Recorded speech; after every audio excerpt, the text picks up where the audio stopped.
Assalamualaikum warahmatullahi wabarakatuh. Kami dari kelompok 3 Interlaya akan memaparkan video pembelajaran mengenai hormon dan vitamin.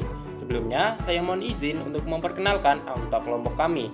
Saya sendiri Irfan Afandi dari Prodi Pendidikan Kimia Universitas Sriwijaya, ditemani oleh rekan saya. Saya Syagia Putri Utami dari Pendidikan Kimia Universitas Sriwijaya.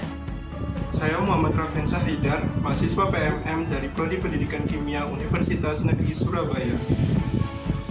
Saya Novia Aquaristi Huta Barat dari Pendidikan Kimia Universitas Sriwijaya. Tujuan pembelajaran. Tujuan pembelajaran, mahasiswa mampu mengkaji implikasi hormon dan vitamin dalam kehidupan sehari-hari. Prosedur proyek. Adapun prosedur proyeknya yaitu 1. Carilah dan pahami materi mengenai hormon dan vitamin. 2.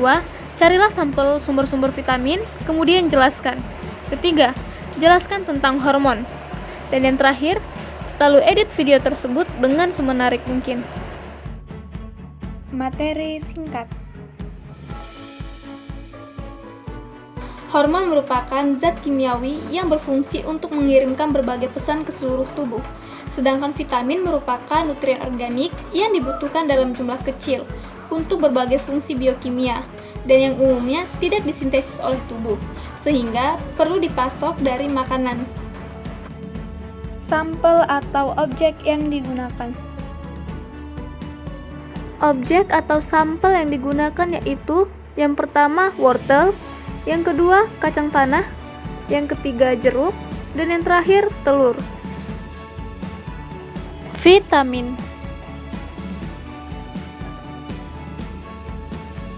Sumber vitamin sendiri ada bermacam-macam, misalnya vitamin A yang bisa didapatkan dari wortel. Menurut Kementerian Kesehatan RI, dalam 100 gram wortel segar terdapat vitamin A sebesar 7,1 mikrogram. Vitamin A berasal dari provitamin A berupa beta-karotin dan karotinoid. Selanjutnya menjadi aktif dalam bentuk derivat ester retinol.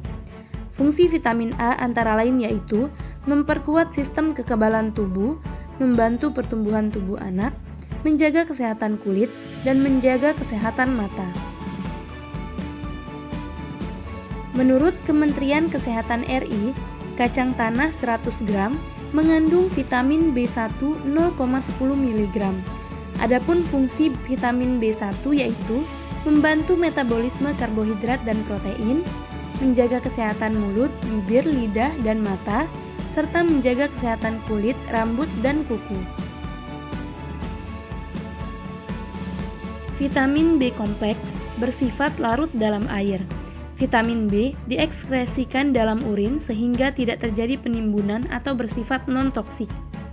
Vitamin B esensial meliputi tiamin, B1, riboflavin atau B2, niacin, B3, asam pantotenat, B5, piridoksin, B6, biotin, kobalamin, B12, dan asam folat. Menurut Kementerian Kesehatan RI, satu buah jeruk ukuran sedang mengandung vitamin C sebesar 82,7 mg.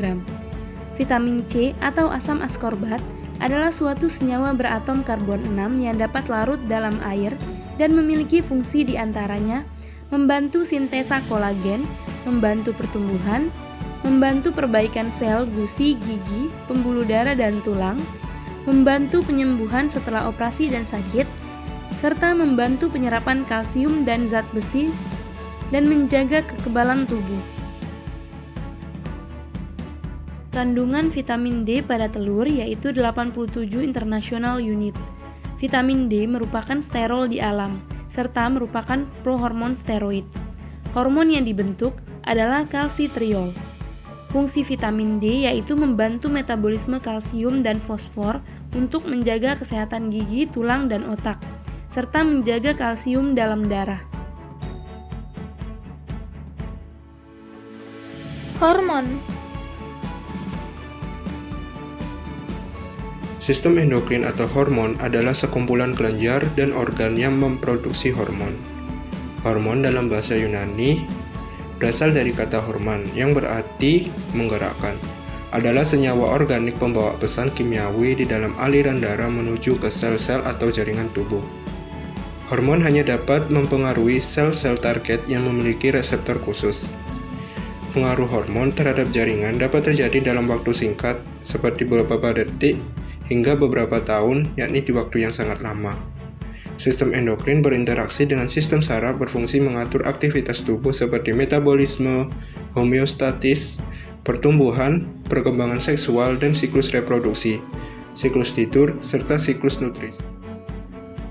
Kelenjar endokrin memiliki beberapa karakteristik sebagai berikut. Yang pertama, merupakan kelenjar buntu karena tidak memiliki saluran atau duktus dan menyekresikan hormon langsung ke dalam cairan di sekitar sel-sel. Yang kedua, memiliki sejumlah sel sekretori yang dikelilingi banyak pembuluh darah dan ditopang oleh jaringan ikat. Yang ketiga, masa aktivitas kelenjar endokrin dalam menghasilkan hormon berbeda-beda. Ada yang seumur hidup, contohnya hormon metabolisme, dimulai pada masa tertentu, contohnya hormon kelamin, atau bekerja sampai masa tertentu, contohnya hormon pertumbuhan.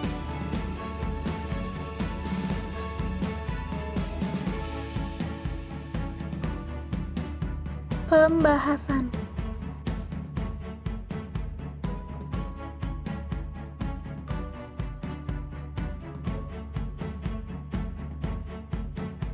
Kesimpulan. Kesimpulan yang dapat diambil yaitu 1. Hormon adalah senyawa organik pembawa pesan kimiawi di dalam aliran darah menuju ke sel-sel atau jaringan tubuh. 2. Sistem endokrin berinteraksi dengan sistem saraf, berfungsi mengatur aktivitas tubuh seperti metabolisme, homeostatis, pertumbuhan, perkembangan seksual dan siklus reproduksi, siklus tidur, serta siklus nutrisi. Ketiga, vitamin adalah zat organik yang pada umumnya tidak dapat dibentuk oleh tubuh, sehingga harus diperoleh dari makanan yang dikonsumsi. 4.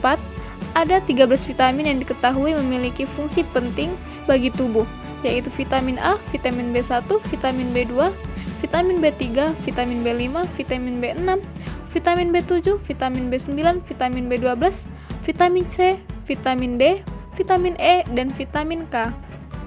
Sekian video pembelajaran dari kelompok kami. Semoga bisa bermanfaat untuk kita semua. Wassalamualaikum warahmatullahi wabarakatuh.